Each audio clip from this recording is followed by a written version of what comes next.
नमस्कार, मैं Nafisa Bano, assistant professor government law college Ajmer से।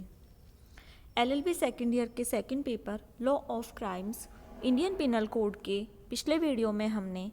आईपीसी के फोर्थ चैप्टर जनरल एक्सेप्शंस अर्थात साधारण अपवाद शीर्षक की सेक्शन 100 से लेकर 102 पर बात की।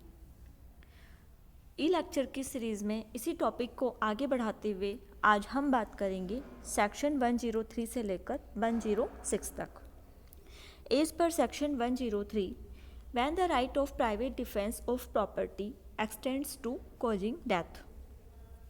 The right of private defense of property extends under the restrictions mentioned in section 99 to the voluntary causing of death or of any other harm to the wrongdoer, the committing of which or the attempting to commit which occasions the exercise of the right be an offense of any of the descriptions hereinafter enumerated, namely: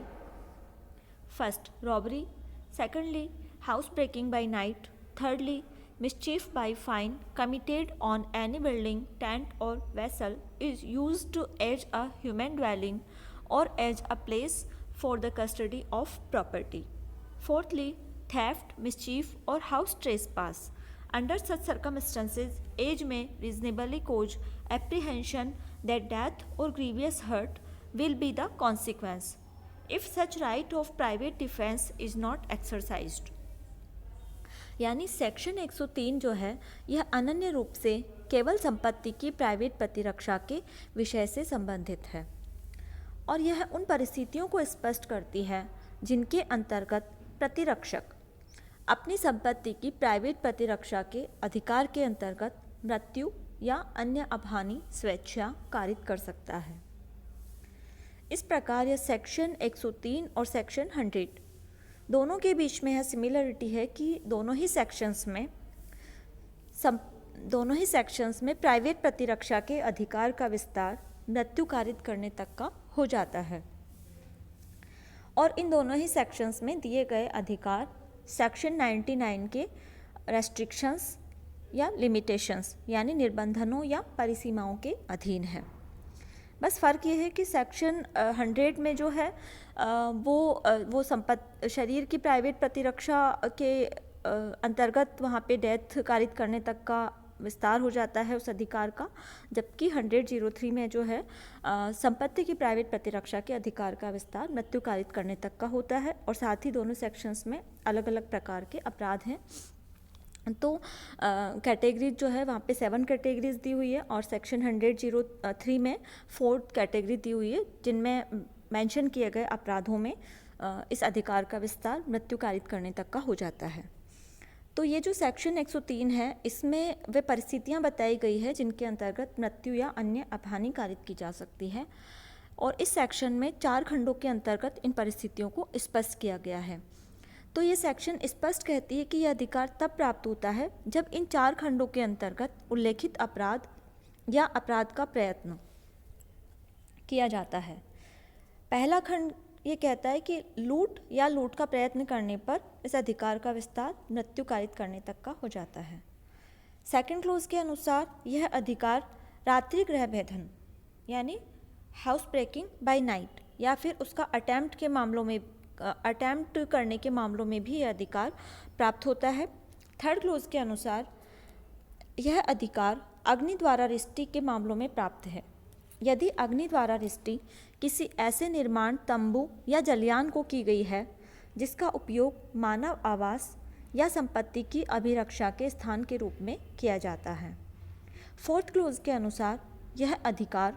ऐसी परिस्थितियों में की गई चोरी, रिष्टि या गृह अतिचार है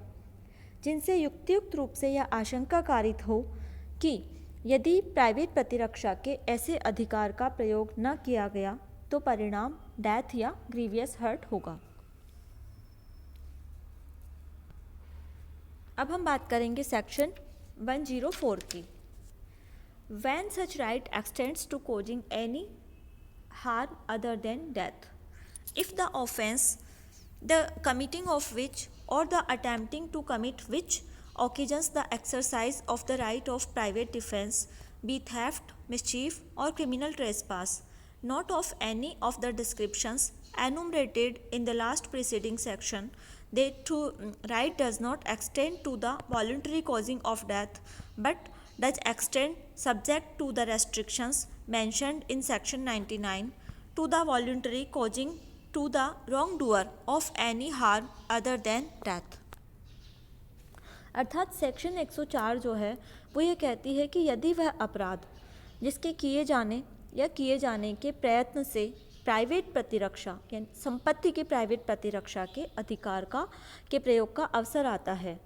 वो सेक्शन 103 के अंतर्गत उल्लेखित चोरी, रिष्टी या आपराधिक अत्याचार की श्रेणी का अगर नहीं है, तो ऐसी कंडीशन में उस संपत्ति की प्राइवेट प्रतिरक्षा के अधिकार का विस्तार स्वेच्छा डेथ कारित करने तक का नहीं होता, किंतु उसका जो एक्सटेंशन या विस्तार है वह सेक्शन 99 में मेंशन जो रेस्ट्रिक्शंस हैं उनके अधीन रहते हुए दोषकर्ता की मृत्यु से भिन्न कोई अन्य अपहानि स्वेच्छा कारित करने तक का होता है। यानी सिंपली हम ये कह सकते हैं कि सेक्शन 103 में जो परिभाषित अपराध हैं संपत्ति के विरुद्ध, उन मामलों में तो संपत्ति के प्राइवेट प्रतिरक्षा के अधिकार का विस्तार मृत्यु या अन्य अपहानि कारित करने तक का होता है, लेकिन अगर चोरी, रिष्टी या क्रिमिनल ट्रेसपास का ऑफेंस अगर जो सेक्शन 103 में बताई गई श्रेणी का अगर नहीं है, तो ऐसी कंडीशन में उस संपत्ति के प्राइवेट प्रतिरक्षा के अधिकार का प्रयोग करते हुए दोषकर्ता की को कोई अन्य अपहानि कारित की जा सकती है, लेकिन डेथ कारित नहीं की जा सकती। अब हम बात करेंगे सेक्शन 105 की। Commencement and continuance of the right of private defence of property. The right of private defense of property commences when a reasonable apprehension of danger to the property commences. The right of private defense of property against theft continues till the offender has effected his retreat with the property, or either the assistance of the public authorities is obtained or the property has been recovered. The right of private defense of property against the robbery continues as long as the offender causes or attempts to cause to any person death or hurt or wrongful restraint, or as long as the fear of instant personal restraint continues. The right of private defense of property against criminal trespass or mischief continues as long as the offender continues in the commission of criminal trespass or mischief. The right of private defense of property against housebreaking by night continues as long as the house trespass which has been begun by such housebreaking continues. तो इस प्रकार section 105 जो है यह अनन्य रूप से संपत्ति की प्राइवेट प्रतिरक्षा के अधिकार के प्रारंभ और उसके बने रहने से संबंधित है, और सेक्शन 105 सेक्शन 102 के समान ही है, क्योंकि 102 में शरीर की प्राइवेट प्रतिरक्षा के अधिकार के प्रारंभ और उसके बने रहने की अवधि से संबंधित है, जबकि 105 संपत्ति के बारे में बात करती है। और ये जो सेक्शन 105 है इसके कुल मिला के इसमें 4 क्लोजेस दिए गए हैं।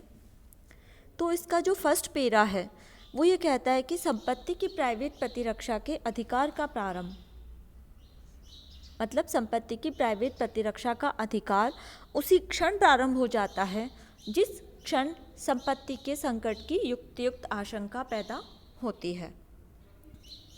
अर्थात इस प्रतिरक्षा के प्रारंभ होने के लिए यह आवश्यक नहीं है कि पहले संपत्ति संबंधी कोई अपराध या उसका प्रयत्न किया जाए,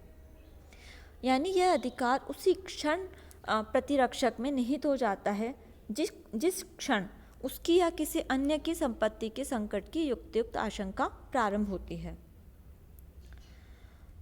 इस प्रकार यह पैरा केवल इस प्रतिरक्षा के प्रारंभ होने के प्रश्न तक ही सीमित है, उसके बने रहने तक नहीं है। यानी ये पैरा सिर्फ ये बताता है कि संपत्ति की प्राइवेट प्रतिरक्षा के अधिकार का प्रारंभ कब होता है, लेकिन यह अधिकार कब तक बना रहेगा उसके बारे में हमें नेक्स्ट पैराज में बताया गया है।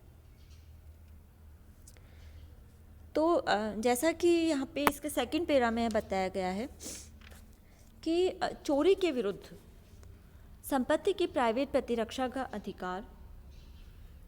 अपराधी के संपत्ति सहित पहुंच से बाहर हो जाने तक या फिर लोक प्राधिकारियों यानी पब्लिक जो अथॉरिटीज़ होती हैं उनसे असिस्टेंट यानी उनकी सहायता अभिप्राप्त कर लेने तक या फिर उस संपत्ति की रिकवरी हो जाने तक बना रहता है।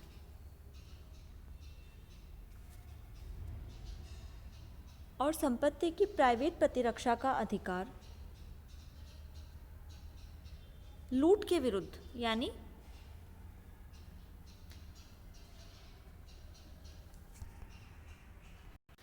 रॉबरी के विरुद्ध तब तक बना रहता है जब तक कि अपराधी किसी व्यक्ति की मृत्यु या उपहति या सदोष अवरोध कारित करता रहता है या कारित करने का प्रयत्न करता रहता है, अथवा जब तक कि तत्काल मृत्यु या तत्काल उपहति या फिर तत्काल वैयक्तिक अवरोध का भय बना रहता है। इसका जो थर्ड पैरा है उसमें बताया गया है कि रॉबरी के अगेंस्ट संपत्ति की प्राइवेट प्रतिरक्षा का अधिकार कब तक बना रहता है, तो जब तक कि अपराधी या तो किसी व्यक्ति की डेथ या हर्ट या फिर उसको रॉन्गफुल रेस्ट्रेंट करता रहता है या फिर इनकी तत्काल मतलब इंस्टेंट डेथ या हर्ट या फिर पर्सनल रेस्ट्रेंट करने का भय बना रहता है। फोर्थ क्लोज में बताया गया है कि संपत्ति की प्राइवेट प्रतिरक्षा का अधिकार क्रिमिनल ट्रेसपास या मिसचीफ के अगेंस्ट कब तक रहता है। तो इसमें बताया गया है कि आपराधिक अत्याचार या रिस्ट्रिक के विरुद्ध संपत्ति की प्राइवेट प्रतिरक्षा का अधिकार तब तक बना रहता है जब तक कि अपराधी आपराधिक अत्याचार या रिस्ट्रिक करता रहता है। अतः इन दोनों ही अपराधों के संबंध में अपराध कारित करने की अवधि जिस क्षण तक जारी रहती है उसी क्षण तक यह अधिकार भी बना रहता है। और इसका जो लास्ट पैरा अर्थात जो फिफ्थ पैरा है उसके अनुसार रात्रि गृह भेदन अर्थात हाउस ब्रेकिंग बाय नाइट के विरुद्ध संपत्ति की प्राइवेट प्रतिरक्षा का अधिकार तब तक बना रहता है जब तक कि ऐसे गृह भेदन से प्रारंभ हुआ गृह अत्याचार होता रहता है। अर्थात जहाँ पर अत्याचारी रात्रि गृह भेदन कारित करने के पश्चात गृह छोड़कर चला जाता है तो ऐसी कंडीशन में उस गृह भेदन से जो गृह अत्याचार प्रारंभ हुआ था उसके समाप्त हो जाने के कारण इस भाग के अंतर्गत प्रतिरक्षक का जो उसके विरुद्ध प्राइवेट प्रतिरक्षा का अधिकार था वह भी समाप्त हो जाता है। As per section 106 right of private defense against deadly assault when there is risk of harm to innocent person. If in the exercise of the right of private defense against an assault which reasonably causes the apprehension of death, the defender be so situated that he cannot effectually exercise that right without risk of harm to an innocent person, with his right of private defense extends to the running of that risk. अर्थात ये जो section 106 है वो ये कहती है कि जिस हमले से मृत्यु की आशंका युक्तियुक्त रूप से कारित होती है उसके विरुद्ध प्राइवेट प्रतिरक्षा के अधिकार का प्रयोग करने में यदि प्रतिरक्षक ऐसी स्थिति में हो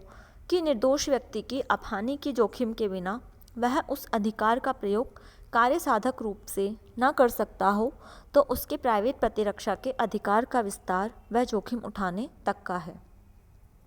यानी इसको हम दूसरे शब्दों में ऐसे कह सकते हैं कि ऐसी परिस्थिति में जिसमें कि किसी व्यक्ति को प्राइवेट प्रतिरक्षा का अधिकार प्राप्त है और वहाँ निर्दोष व्यक्तियों की उपस्थिति की वजह से, तो ऐसी कंडीशन में निर्दोष व्यक्तियों की अगर वहाँ उपस्थिति है तो उसकी वजह से उसके प्राइवेट प्रतिरक्षा के अधिकार में कोई कमी नहीं होती और वह उतना ही बल प्रयोग कर सकता है जितना कि प्राइवेट प्रतिरक्षा के साधारण मामले में करने का उसका अधिकार था, चाहे भले ही उससे निर्दोष व्यक्तियों की अपहानि होने की संभावना हो। लेकिन कंडीशन सिर्फ एक है जो कि पूर्ण होनी चाहिए कि उसे मृत्यु की युक्तियुक्त आशंका होनी चाहिए। लेकिन यदि उसे अन्य कोई आशंका है तो ऐसी कंडीशन में उसके पास यह अधिकार नहीं होता। ये जो सेक्शन 106 है, इसको समझने के लिए इसमें एक इलस्ट्रेशन भी दिया गया है, जिसमें ये कहा गया है कि ए पर एक भीड़ के द्वारा आक्रमण किया जाता है जो कि उसकी हत्या करने की कोशिश करती है। वह उस भीड़ पर गोली चलाए बिना प्राइवेट प्रतिरक्षा के अपने अधिकार का प्रयोग कार्य साधक रूप से नहीं कर सकता, और वह भीड़ में मिले हुए छोटे छोटे जो बच्चे हैं, यानी जो छोटे छोटे शिशु हैं, उनको अपहानि करने की जोखिम उठाए बिना गोली भी नहीं चला सकता। तो यदि वह इस प्रकार गोली चलाने से उन शिशुओं में से किसी शिशु की अपहानि करे तो ए ने कोई अपराध नहीं किया है। यानी क्योंकि यहाँ पे हमने कहा कि ये सेक्शन ये कहती कि जब किसी व्यक्ति के विरुद्ध कोई घातक हमला किया जाए और ऐसी परिस्थिति में उसका प्राइवेट प्रतिरक्षा का जो अधिकार है, अगर वो उसका कार्य साधक रूप से उपयोग करना चाहता है और उससे निर्दोष व्यक्तियों को भी अपहानि होने की जोखिम है, तो भी ऐसे हमले के अगेंस्ट उसके प्राइवेट प्रतिरक्षा का अधिकार का प्रयोग करते हुए अगर वो उनको अपहानि की कोई जोखिम उठाता है तो ऐसी कंडीशन में उसके उस कार्य को अपराध नहीं माना जाता और उसे इस शरीर के प्राइवेट प्रतिरक्षा के अधिकार का जो डिफेंस है वो उसे वहाँ पे अवेलेबल होगा। इसी के साथ हमारा आज का लेक्चर और ये टॉपिक दोनों समाप्त होते हैं। नेक्स्ट वीडियो में हम नेक्स्ट टॉपिक डिस्कस करेंगे। Thank you.